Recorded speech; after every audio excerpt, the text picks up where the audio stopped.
Good morning class Shri Deepchand Chaudhary Mahavidyalaya से। आज मैं आपके सामने बीए फर्स्ट ईयर मनोविज्ञान में आपका नेक्स्ट जो आपका लर्निंग का आखिरी टॉपिक जो बचा हुआ है वर्बल लर्निंग, यानी कि शाब्दिक अधिगम, यानी कि शब्दों को कैसे सिखाया जाता है वो देखेंगे। ठीक है, तो वर्बल लर्निंग क्या होती है वो तो हम सभी को समझ में आता है कि जब हम शब्दों को बोलना दोहराना सीखते हैं उसे हम वर्बल लर्निंग कहते हैं।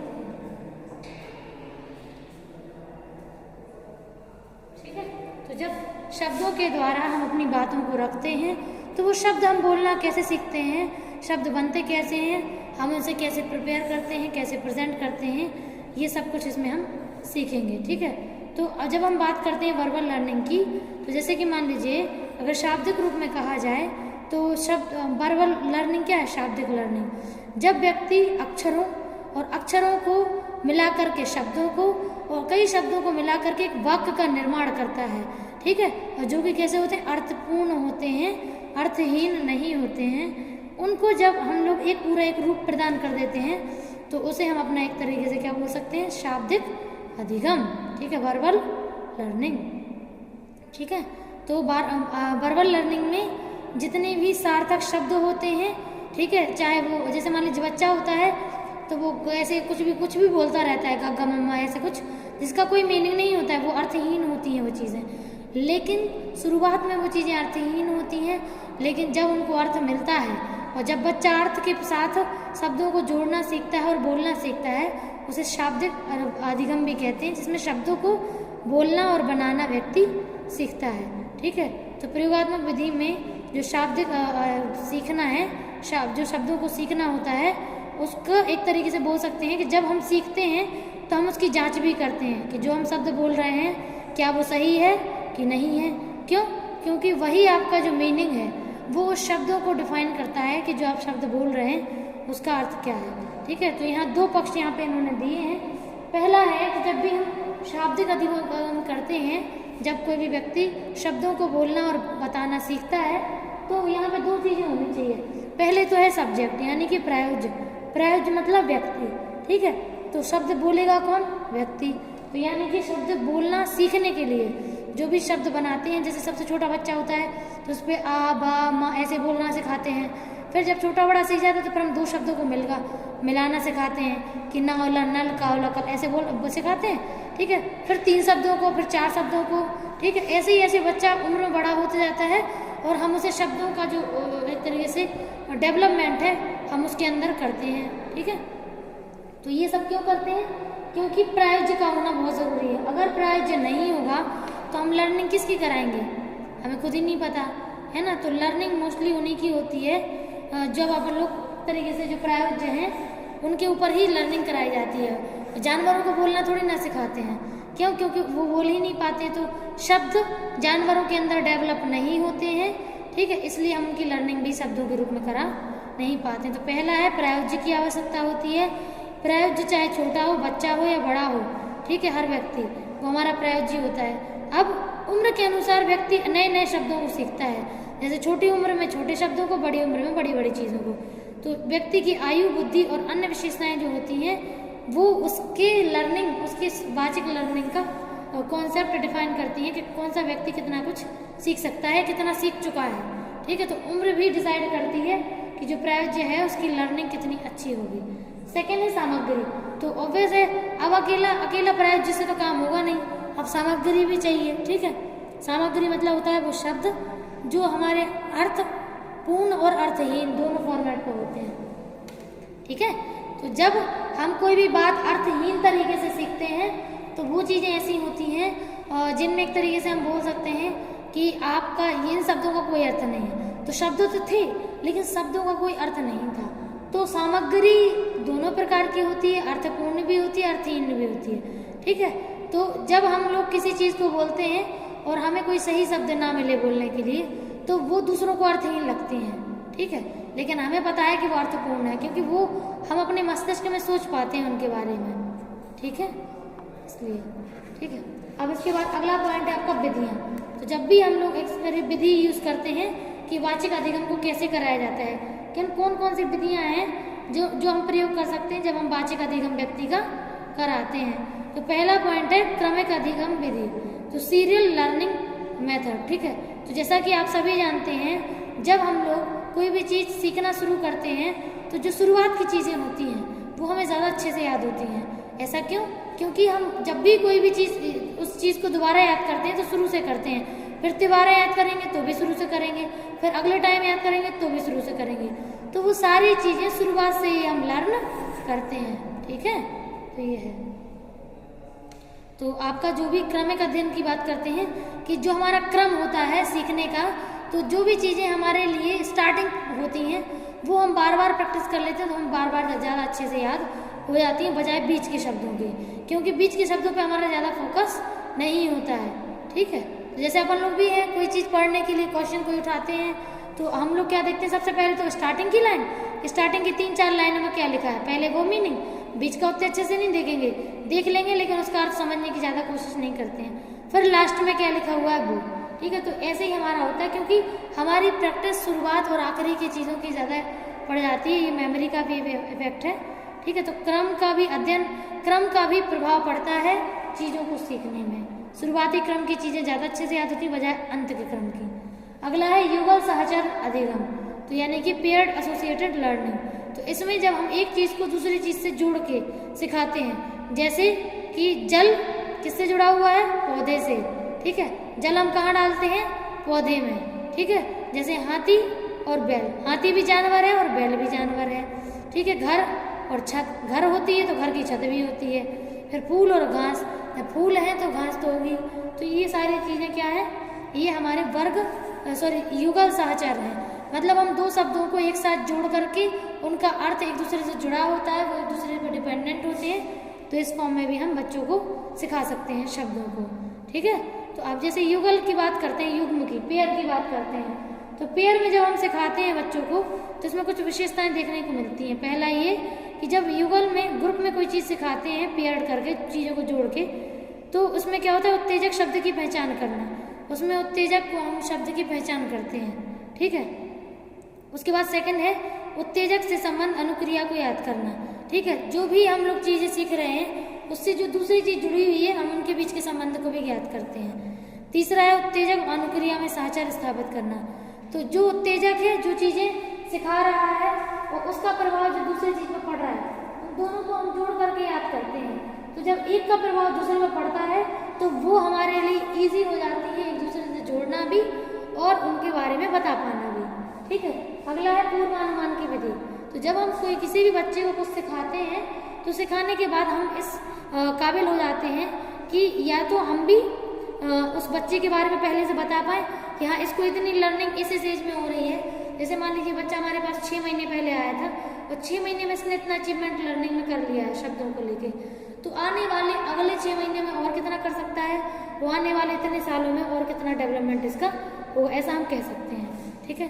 तो इसमें हमारा ये पूर्वानुमान हम लोग कर सकते हैं, जिसमें हम लोग बच्चे की किसी स्मृति की पावर को चेक कर सकते हैं कि कोई भी बच्चा जो है वो उसकी पावर क्या है सीखने की, ठीक है।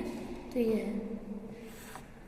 इसके बाद अगला है अधिगम समय विधि, तो अधिगम समय विधि को अपन लोग ऐसे कह सकते हैं, जैसे मान लीजिए आपका जो अधिगम है उसमें समय कितना हम देते हैं, ठीक है।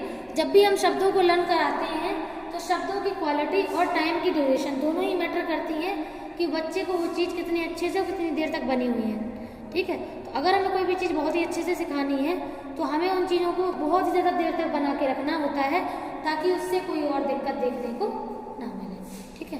तो ये भी होता है इसमें, ठीक है। तो समय और अधिगम दोनों चीज़ें एक दूसरे से जुड़ी हुई हैं। अगर हम सिखाने में समय कम देते हैं, ठीक, और मटेरियल जटिल सिखा रहे हैं तो बच्चा जल्दी भूल जाएगा, और अगर मटेरियल भी इजी है लेकिन समय हम ज़्यादा दे रहे हैं तो भी बच्चा जल्दी भूलेगा। क्यों? क्योंकि वो चीज़ें उतना टाइम टेकिंग है नहीं जितना हम उन्हें दे रहे हैं, ठीक है। तो ये इसके बाद हम बात करते हैं वाचिक अधिगम के निर्धारण, ठीक है। तो जो वाचिक अधिगम है वो किस प्रकार से निर्धारित होता है उसको देखते हैं, क्या क्या चीज़ें हैं जो वाचिक अधिगम को तैयार करती हैं या फिर निर्माण करती हैं उनका, ठीक है। तो पहला है सामग्री की सार्थकता, मतलब अगर हम किन्हीं शब्दों को सीखना चाहते हैं तो जो सामग्री हम सीख रहे हैं सबसे पहले तो वो सामग्री इतनी अच्छी हो कि हमें सीखने में कोई दिक्कत ना हो, ठीक है। ये पॉइंट एक पॉइंट ये भी है, ठीक है। तो इसमें ये भी मान सकते हैं। तो अगर सामग्री अच्छी होती, मटेरियल बहुत अच्छा होता है तो चीज़ें समझना और उन्हें समझाना दोनों ही बहुत आसान होते हैं। ठीक है, तो मटेरियल की सार्थकता इम्पोर्टेंट होती है। अगर मटेरियल बहुत ज़्यादा टफ होगा तो बच्चे को दिक्कत होगी। ठीक है, या फिर उस मटेरियल के अकॉर्डिंग क्वालिटी उसकी नहीं है ज़्यादा अच्छी तो भी दिक्कत होगी। सेकंड है सामग्री की पुनरावृत्ति, मतलब जो भी आप बच्चे को लर्न करवा रहे हैं, जो भी आप उसे याद करवाना चाहते हैं, उसको आप इतनी बार रिपीट करिए कि वो चीज़ें उसके कॉन्शियस माइंड से जुड़ जाए। ठीक है, जब बार बार हम किसी चीज़ों को रिपीट करते हैं तो एक ना एक दिन तो वो चीज़ें उसके दिमाग में बैठती हैं, उसे याद भी होती हैं और वो उन चीज़ों को आगे रिपीट करने की योग्यता भी रखता है। तो ऐसा नहीं है कि कोई भी चीज़ एक बार में समझ में आती है, किसी को नहीं आती है। ठीक है, समय सबको लगता है। तो एक बार में कोई भी मटेरियल पुनरावृत्ति के द्वारा हम उसको एज इट इज़ याद नहीं कर सकते हैं। ठीक है, तो सामग्री की पुनरावृत्ति होना भी बहुत जरूरी है। क्यों? क्योंकि अगर पुनरावृत्ति नहीं होगी तो वो चीज़ें उतने अच्छे से उसके दिमाग में नहीं जाएंगी। ठीक है, जैसे मान लीजिए कोई चीज़ आज हम इसे किसी को याद करवा रहे हैं, फिर पता चला कि हमने 1 महीने का 1 हफ्ते का गैप दे दिया, फिर करवाएंगे, तो आपको लगता है कि उतने समय के बाद आप उसकी पुनरावृत्ति दोबारा करवाएंगे तो उसका इफेक्ट उस पर पड़ेगा? बिल्कुल भी नहीं, क्योंकि जब तक तो वो उन चीज़ों को भूल ही जाएगा और नई नई स्मृतियाँ दिमाग में सुरक्षित होती चली जाती हैं। इस वजह से भी तो एक निश्चित समय के अंदर हमें उसकी पुनरावृत्ति करवानी होती है। जब हम उसकी पुनरावृत्ति बार बार, जैसे कहते हैं कॉमन उसमें कि आपका 4 से 5 बार हम कोई चीज़ पढ़ लेते हैं तो उसको समझ लेते हैं तो हमें याद हो जाती है। ठीक है, ऐसा इसलिए कहते हैं क्योंकि 5 से 6 ट्रायल मैक्सिमम होते हैं जिसमें व्यक्ति को सीखने में और मतलब उनको रिपीट करने में या याद करने में दिक्कत नहीं होती है। थर्ड पॉइंट है आपका क्रमिक निर्भरता। तो ये भी है कि अगर कोई एक चीज़ एक क्रम में काम कर रही है, ठीक है, और उसके बाद आपका एक तरीके से मान के चलिए, अगर हम बात करते हैं आपका अगर एक से दूसरी चीज़ जुड़ी हुई है, दूसरे से तीसरी, तीसरे से चौथी, तो अगर उनका क्रम एक दूसरे से जुड़ा हुआ है और वो एक दूसरे को कंप्लीट कर रहे हैं तो वो चीज़ें हमारे लिए ज़्यादा मीनिंगफुल होंगी और हमें याद करने में ज़्यादा दिक्कत नहीं होगी। ठीक है, लेकिन अगर क्रमिक निर्भरता में जो भी चीज़ एक के बाद आ रही है उसका आपस में कोई तालमेल नहीं है तो वो हमें याद करने में उतनी ज़्यादा दिक्कत क्रिएट करेंगे। ठीक है, तो क्रमिक निर्भरता भी डिपेंड करती है कि जिस फॉर्म में हमें क्रम चाहिए है जिन चीज़ों का, अगर उस फॉर्म में क्रम नहीं है तो वो चीज़ें फिर हमें जटिल लगती हैं और उनको याद करने में भी हमें दिक्कत होती है। अगला है व्याकरण संरचना। तो ऑब्वियस है, आप जानते हैं हमारे पूरे ऑल ओवर वर्ल्ड में जितनी भी आपका लैंग्वेजेस हैं उन सभी लैंग्वेजेस में आपका अलग अलग व्याकरण यूज होती है। साइन सिंबल देखने को तो और कहें तो एक जैसे ही होते हैं, सभी के हैं, लेकिन उन साइन सिंबल में नियम हम कौन से इस्तेमाल कर रहे हैं, किन नियमों के बेस पे हम शब्दों को एक तरीके से बोल सकते हैं। ठीक है, उनका प्रोनाउंसिएशन कर सकते हैं, तो वो डिपेंड करता है उसके व्याकरण पर। ठीक है, तो किसी भी चीज़ का प्रोनाउंसिएशन उसके व्याकरण पर निर्भर करता है। व्याकरण ही ये चीज़ डिसाइड करता है कि आप कौन सी चीज़ें एक तरीके से वो क्या बोलते हैं, कौन सा चीज़ों का आप किस फॉर्म में अर्थ ले रहे हैं। तो अर्थ का अनर्थ और अर्थ जो है वो व्याकरण पर निर्भर करता है। ठीक है, व्याकरण के जैसे नियम होंगे आप वैसे ही शब्दों को सीखेंगे और उन्हीं नियमों के हिसाब से आप भाषा का निर्माण भी करेंगे। ठीक है, अगला है अंतः सूची समानता। तो ये भी है कि जितना, जैसे मान लीजिए एक लॉन्ग क्वेश्चन है, ठीक, आप उसे लर्न कर रहे हैं, अब उस लॉन्ग क्वेश्चन का टॉपिक जो है, जो हेडिंग है, उसी से रिलेटेड अगर मटेरियल अंदर है तो यानी कि उनकी अंतः सूची है, जो अंदर की जो सूची है, उनके अंदर जो मटेरियल है वो एक दूसरे से जुड़ा हुआ है तो आपको याद हो जाएगा। लेकिन पता कर लीजिए कि एक क्वेश्चन की बात हो रही थी और उसमें मटेरियल दूसरे क्वेश्चन से रिलेटेड भी इंक्लूड है। ठीक है, एक चीज़ के अलावा भी बहुत अलग चीज़ें उसमें इंक्लूड है, तो वो फिर आपके लिए बिल्कुल एक जैसी नहीं होंगी। क्यों? क्योंकि उनके अंदर समानता है ही नहीं। जब समानता नहीं होगी तो वो चीज़ें उन्हें याद भी नहीं होंगी। ठीक है, तो अंतः सूची की समानता भी उनके अंदर नहीं देखी जाती है। ठीक है, तो अगर अंतः सूची में अंदर के डेटा में समानता होगी तो बच्चे को जल्दी याद होगा और वो बता भी पाएगा, लेकिन अगर उनके बीच में कोई समानता ही नहीं है तो वो उसे बता नहीं पाएगा। ठीक है, अगला है स्मृति। तो स्मृति का मतलब होता है मेमोरी। ठीक है, तो आप सभी जानते हैं कि लर्निंग होती कैसे है, जब हम एक चीज़ पहली बार सीखते हैं तो वो चीज़ें हमारे मस्तिष्क में सुरक्षित हो जाती हैं, सेव हो जाती हैं। ठीक है, तो वो सेव होंगी, उसके बाद आपको जब दोबारा उन्हीं चीज़ों को सीखोगे तो वो अंदर वाली जो चीज़ें सेव थी वो बाहर निकल के फिर आएंगी और आप उनको उनमें कुछ सुधार करके उन्हें फिर सेव करोगे।